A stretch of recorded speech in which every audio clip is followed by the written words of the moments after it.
Hello मेरे प्यारे दोस्तों। तो चलिए आज हम लोग एनएलएम का दो बहुत ही बेहतरीन सवाल करेंगे।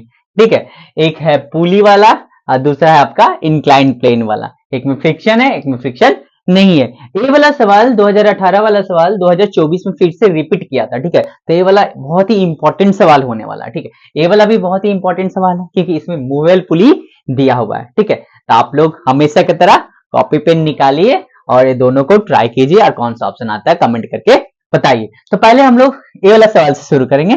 ठीक है, क्या है चलिए देखते हैं। A given object takes n times more to slide down a 45-degree rough inclined plane as it takes to slide down a perfectly smooth 45-degree inclined plane. Inclined. The coefficient of kinetic friction between the object and the inclined plane is. यही सवाल है, क्या है? देखिए ये आपका एक incline plane rough rough है और ये आपका इंक्लाइन प्लेन है स्मूथ। ये रफ मतलब फ्रिक्शन, इसमें फ्रिक्शन नहीं है। दोनों ही 45 डिग्री पे है और ये दोनों ही ये भी 45 डिग्री पे। ठीक है, अच्छा दोनों का ये वाला इंक्लाइन प्लेन का लेंथ सेम है। ये अगर यहां से यहां डी है ना, तो ये भी क्या है डी है, दोनों का डी है।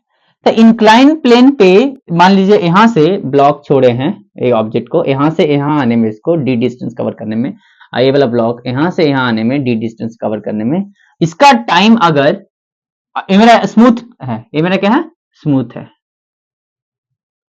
एकदम चिकना चकाचक। इसमें टाइम कितना लगा इस ब्लॉक को यहां से आने में? टी लगा है। तो इसमें जो टाइम टी टी डैश लगा है, तो टी डैश जो बोला है वो एन टाइम्स ऑफ टी है।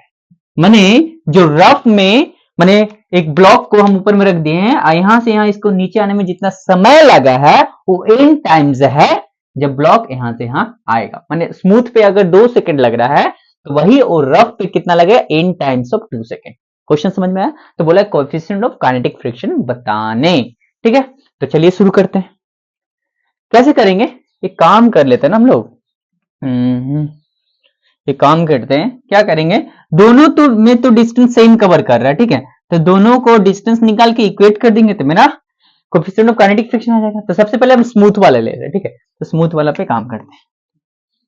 ये स्मूथ है। ठीक है, ब्लॉक का मास हम कितना लेट कर लेते हैं? एम लेट कर लेते हैं। ठीक है, एम मास का है। ठीक है, तो इसका वेट नीचे लगेगा एम जी। ये कितना है? 45, ए 90, तो ये आपका हो जाएगा 45। तीसरा फोर्स एक इसका इस तरफ कंपोनेंट होगा एम जी कॉस 45 और इस तरफ होगा एम जी साइन 45। कोई फ्रिक्शन नहीं है, तो ए वाला फोर्स ऊपर की तरफ नॉर्मल लगे तो ए वाला फोर्स और ए वाला फोर्स एक दूसरे को कम कर देगा। सिर्फ ए वाला फोर्स इसको नीचे लेकर आएगा। तो एफ नेट इस पे इस ब्लॉक पे नेट फोर्स लगा था कितना? F equal to M G cos 45 लग रहा है कि नहीं लग रहा है? अरे भैया स्मूथ इंक्लाइन प्लेन है तो यही वाला फोर्स एम जी कॉस 45 ही ना इसको नीचे गिराएगा। इसके अलावा और कोई फोर्स है जो इसको खींच रहा है नीचे? सिर्फ यही है। ठीक है, पीछे में कोई फ्रिक्शन लग नहीं रहा है, दूसरे वाले में फ्रिक्शन आ जाएगा। ठीक है, अच्छा तो एफ दिया हुआ एक्सेलरेशन क्या होता है? फोर्स बाय मास होता है। अरे भैया F equal to mass into acceleration, acceleration force by mass. तो फोर्स का जगह पे हम क्या रखेंगे? एम जी कॉच 45 मास ए।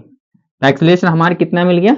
जी cos 45, cos 45 का वैल्यू 1/√2 बने जी बाय √2 मेरा एक्सेलरेशन मिल गया। अच्छा एक्सेलरेशन कांस्टेंट है, इनिशियल वेलोसिटी कितना है? 0। टाइम कितना लग रहा है? टी लग रहा है। डिस्प्लेसमेंट कितना हो रहा है? डी हो रहा है। डिस्प्लेसमेंट कितना? अरे यहां से यहां आएगा तो डी, डिस्प्लेसमेंट कितना? डी। तो एस इक्वल टू हम क्या लगाते हैं? यूटी प्लस हाफ ए टी स्क्वायर लगा दें। एस कितना है? डी के बराबर है, यू खत्म हो जाएगा। हाफ एक्सेलरेशन जी बाय √2 टाइम कितना? टी का स्क्वायर। ते हमार एक इक्वेशन बन गई बा, माने बन गया है। इसको एक साइड में रख लेंगे। ठीक है, स्मूथ वाला है। ठीक है, वही हम लगाएंगे अब फ्रिक्शन वाला। बहुत ही सस्ता था स्मूथ वाला बनाने में, आज एक इक्वेशन बनाना पड़ेगा। ठीक है, तो इसको मैं साइड में बना के रख रहा हूं।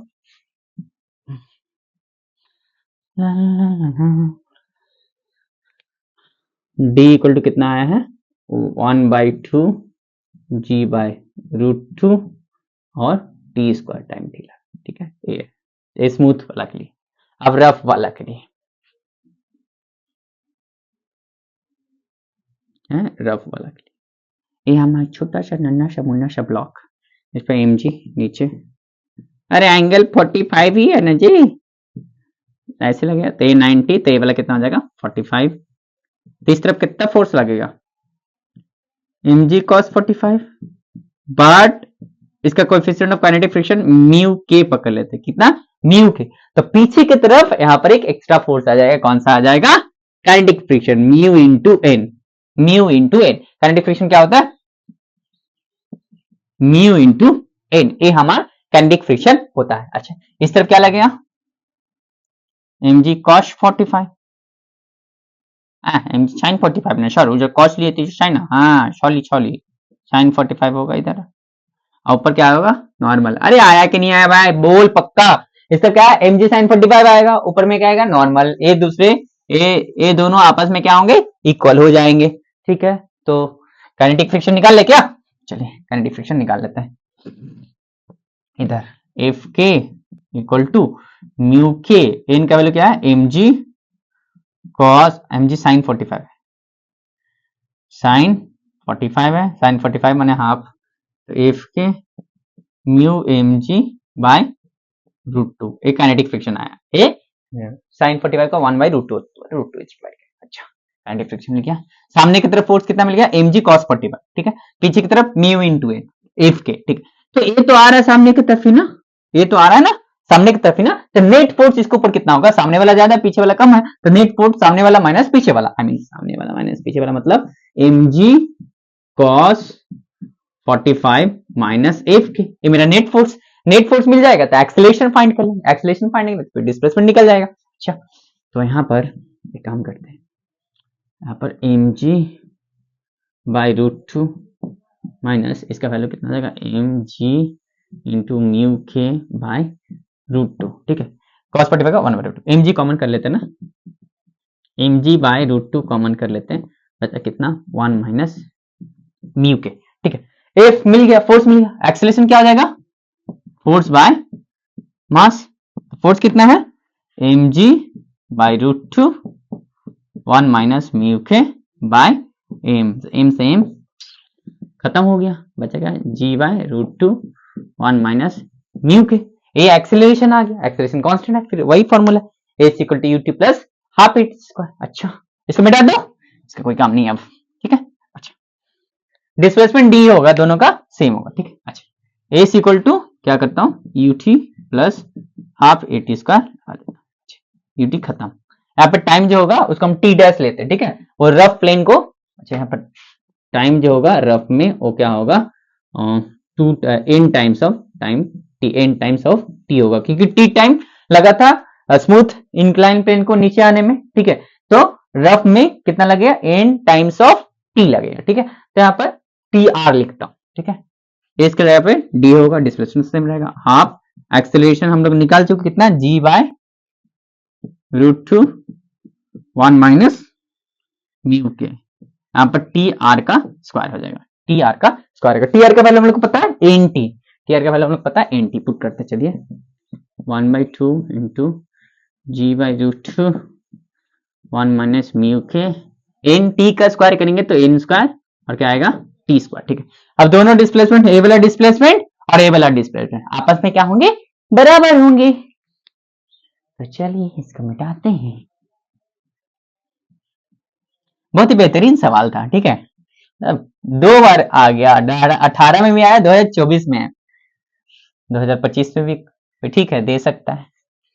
तो दोनों को इक्वल करते हैं 1 by 2 g by root two T का square equal to 1 by 2 g by root two 1 minus mu के एन स्क्वायर टी स्क्वायर, कहाँ कट रहा है देखिए, ए वाला पूरा टर्म खत्म, ए वाला पूरा टर्म खत्म, जी जी खत्म, टू टू खत्म, रूट टू खत्म, ठीक है, टी स्क्वायर खत्म, इधर बचा कितना 1, इधर कितना बचेगा 1 माइनस म्यू के एन स्क्वायर, ठीक है, एन स्क्वायर किधर ले आते हैं 1 बाय एन स्क्वायर, इधर 1 माइनस म्यू को इस तरफ ले आते हैं, आई वाला को टर्म उधर, तो mu K equal to 1 minus 1 by N square, option match किया, mu K equal to 1 minus 1 by N square, option B है, ठीक है।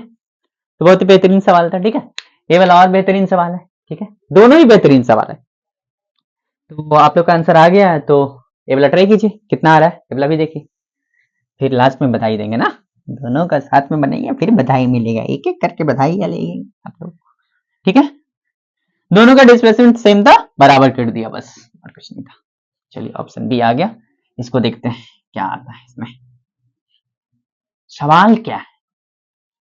अच्छा, क्या पूछा है, calculate time taken by box 8 kg to strike the ground starting from rest. अच्छा, यहाँ पर ये 2 kg का ब्लॉक था, ये 8 kg का था, ये सारे स्ट्रिंग और पुली सब मासलेस है, सब मासलेस है, ताकि ये पूरा स्ट्रिंग में क्या लगे, टेंशन सेम लगे, वो लिखा हुआ था, मैंने उसको हटा दिया, ठीक, जो जरूरत था वही मैंने लिखा यहाँ पर। Calculate time taken by box 8 kg to strike the ground starting from rest. जैसे इसको हम छोड़ेंगे, जैसे इसको छोड़ेंगे, ये नीचे आके धड़ाम से गिरेगा, ठीक है। तो यहां से यहां आने में इसको कितना समय लगेगा, मैंने 20 सेंटीमीटर नीचे जो कवर करेगा ना, जैसे इसको छोड़े, ठीक है, स्टार्टिंग फ्रॉम रेस्ट, यू का वैल्यू 0 होगा, जैसे इसको छोड़े ए वाला ब्लॉक आके नीचे यहाँ पर धड़ाम से मारेगा, ठीक है। तो यहाँ आने में इसको कितना टाइम लगेगा, वही पूछा है, इस ग्राउंड को टच करने में, ठीक है। तो टच करने में कितना लगेगा, डिस्टेंस दिया हुआ है, और एक्सेलरेशन तो हम लोग को फाइंड करना पड़ेगा, इनिशियल वेलोसिटी तो 0 है, एक्सेलरेशन फाइंड करना पड़ेगा। तो क्या करते हैं ऐसे सवाल में, अच्छा देखिए इसमें क्या लगेगा, नीचे कितना लगेगा, 2g लगेगा, अच्छा, इसमें टेंशन t लगेगा, अच्छा, इसमें भी टेंशन, इधर इधर t लगेगा, इधर भी t लगेगा, इधर t लग चीज, इधर t लगेगा, ठीक है। अच्छा, तो इधर में क्या लगेगा, यहाँ पर 2t लगेगा ना, देखिए ये वाला क्या है, ध्यान देखिए,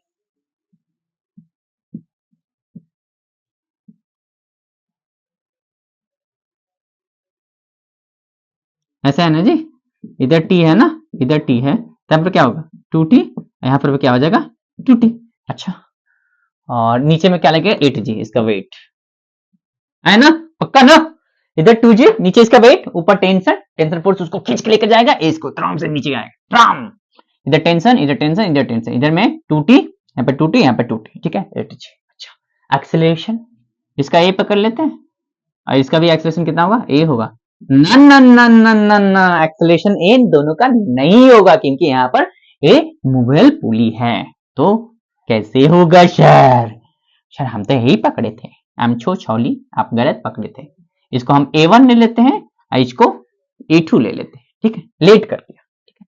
अच्छा, अब A1 A2 में हम लोग को ना एक सुंदर सा रिश्ता खोजना पड़ेगा, कैसे, एक क्वेश्चन मैंने कराया था मूवेबल पुली का, T डॉट A कितना होता है 0, T डॉट B भी कितना होता है 0, सिग्मा T डॉट X कितना 0, ए डॉट प्रोडक्ट, ठीक है। अच्छा अच्छा, ऐसा होगा, नीचे में फोर्स इसका देखिए, इसका टेंशन फोर्स भी ऊपर, एक्सीलरेशन भी ऊपर, थीटा कितना 0, अच्छा, लेकिन इसका देखिए ये नीचे आ रहा है, एक्सीलरेशन कितना A2 नीचे, टेंशन ऊपर 2t, तो थीटा कितना है 180, 180, तो इसको पकड़ते हैं, सिग्मा T डॉट A, ये वाला, तो T A1 cos 0, cos 0 होगा ना, T टेंशन फोर्स ऊपर, A1 ऊपर, cos 0 प्लस ब्रैकेट, अच्छा देखिए A कितना, T के जगह कितना है, टेंशन फोर्स कितना है 2t, ठीक है। अच्छा, एक्सेलरेशन कितना है A2, cos कितना है 180 इक्वल टू 0, तो T A1 इसका value 0 minus 2t A2 equal to 0, T cut गया, A1 इक्वल टू 2A2 आ गया। अच्छा, अब समझ में आया, इसका एक्सीलरेशन जित ए होगा तो इसका एक्सीलरेशन 2a होगा, 8 kg का एक्सीलरेशन अगर a है तो 2 kg का एक्सीलरेशन से डबल होगा। अच्छा, आ गया। अब हम लोग फ्री बॉडी डायग्राम बनाएंगे और a का वैल्यू निकालेंगे, उसके बाद बन जाएगा आराम से। सर आराम से, सर इतना कुछ करना पड़ रहा है सर, आराम से कहां बन रहा है, तो इसका एक्सीलरेशन को मैं, इसका A2 को मैं ए पकड़ लिया, तो इसका एक्सेलरेशन कितना आ गया 2a आ गया, ठीक है। अब इसका फ्री बॉडी डायग्राम 2 की जगह देख रहे हैं, फ्री बॉडी नीचे में कितना लग रहा है 2g, ऊपर में कितना है टेंशन t, एक्सेलरेशन कितना ऊपर में 2a, ऊपर की तरफ जा रहा है, एफ नीट इक्वल टू माता, मास इंटू एक्सेलरेशन, माता क्या, मास इंटू एक्सेलरेशन, मा, ऊपर में टेंशन फोर्स t, तो t minus 2g equal to mass into X, mass कितना है 2, एक्सेलरेशन कितना है 2a, कितना आ गया 4a। तो t minus 2g equal to 4a, equation number 1 बनते हुए, ठीक है। अच्छा, अगले वाला 8 kg का, नीचे में फोर्स कितना 8g, ऊपर में फोर्स 2t। सर 5g शून्य से 8g क्या, अरे 8g इसका वेट है यार, ठीक है। 8g ऊपर में टेंशन t, अच्छा अच्छा अच्छा 2t, नीचे में एक्सेलरेशन कितना a है और कितना है, नीचे वाला फोर्स ज्यादा, F net equal to mass into acceleration. तो नेट फोर्स कितना होगा 8g minus 2t equal to मास कितना 8, एक्सेलरेशन कितना a, तो 8g minus 2t equal to 8a, equation number 2। अच्छा अच्छा अच्छा, इसको 2 से गुना कर देते और फिर जोड़ देते, देखिए यहाँ पर माइनस 2t, यहाँ पर प्लस 2t, खत्म हो जाएगा, ठीक है। खत्म कर दीजिए sir, 2t minus 4g equal to 4 two जा 8, 8a, इक्वेशन नंबर इसको 3 बोलते हैं। अच्छा, 2 और 3 को ऐड कर देते हैं, एडिंग 2 प्लस 3, 2 कितना 2t माइनस 4g, अच्छा 2 तो अच्छी सर, हर एक लेक्चर में आप गंदा कर देते हो सर। कितना 8g minus 2t equal to 8a, और ये कितना है 2t minus 4g equal to कितना है 8a, आहा दोनों में 8a, जस्ट a इसको चला गया 8g माइनस 4g, 4g क्या 16a, वाओ 4 4 जा 16, g इक्वल टू 4a, तो a इक्वल टू g/4, हम लोगों को एक्सीलरेशन मिल गया है a इक्वल टू g/4। अच्छा, अब 8 kg के बारे में बात करते हैं। डिस्प्लेसमेंट चलेगा कितना, नीचे आएगा, एक्सीलरेशन नीचे की तरफ, इस डिस्प्लेसमेंट इसका है कितना, डिस्प्लेसमेंट कितना है 20 सेंटीमीटर, राइट 20 सेंटीमीटर कवर करेंगे, तो 20 इसको मीटर में ले जाएंगे 20/100, 25 100, 1/5 मीटर। अच्छा, टाइम को मैंने t पे कर लिया, u कितना 0, एक्सेलरेशन कितना g/10 माने 10/4 दैट इज 5/2, g का वैल्यू 10 दिया हुआ था, देखिए हम क्वेश्चन नहीं लिए, क्वेश्चन में दिया हुआ था, ठीक है। Equal to g/4, 10/4 that is 5/2। अच्छा, अब a equal to ut plus half AT square, h equal to ut plus half AT square लगाते हुए ut खत्म, h कितना है 1, कोई बात नहीं कोई बात नहीं, हम डायरेक्ट t को सब्जेक्ट बनाएंगे, एक बार में सारा वैल्यूज पुट करेंगे, इधर मिटा दे रहा हूं, एकदम पूरा डिटेल में सोल्यूशन दिया, ठीक है, एकदम समझ में आ जाएगा, फील आ गया होगा, ठीक है। एस कितना दिया, एस इक्वल टू कितना है हाफ ए टी स्क्वायर, 2 इधर आ जाएगा, 2s इक्वल टू कितना आ गया A T square equal to कितना है 2s/a। अच्छा, एस का जगह पे कितना है 1/5, ए की जगह पे कितना है 5/2, 2 पर चला जाएगा 5/2, 2 पर चला जाएगा ना, टी स्क्वायर इक्वल कितना आ गया 2 पर चला गया तो 4 और 5 5 जा 25, वाह बहुत सॉलिड आंसर आ रहा है, रूट अंडर 4/25, माइनस तो आने से ऊपर से 2 निकलेगा, नीचे से 5, 5/2 एक यहाँ से 10 5 2 जा 10, 4/10, 0.4 सेकेंड, 0.4 सेकेंड कोई ऑप्शन में है, यस ऑप्शन डी है। अगर आप लोग का दोनों क्वेश्चंस का आंसर मैच किया है तो ढेर सारा बधाई हो, क्योंकि दोनों ही बहुत ही बेहतरीन सवाल था, ठीक है। तो डायमर नेगेटिव नहीं होगा, पॉजिटिव होगा, ठीक है। तो 4/10 तो 0.4 सेकेंड, ठीक है। तो चलिए आप लोग ऐसे ही पढ़ाई करते रहिए, एकदम एंजॉय करते रहिए लाइफ को, पढ़ाई भी करते रहिए, हम लोग दूसरा लेक्चर में मिलेंगे, धन्यवाद।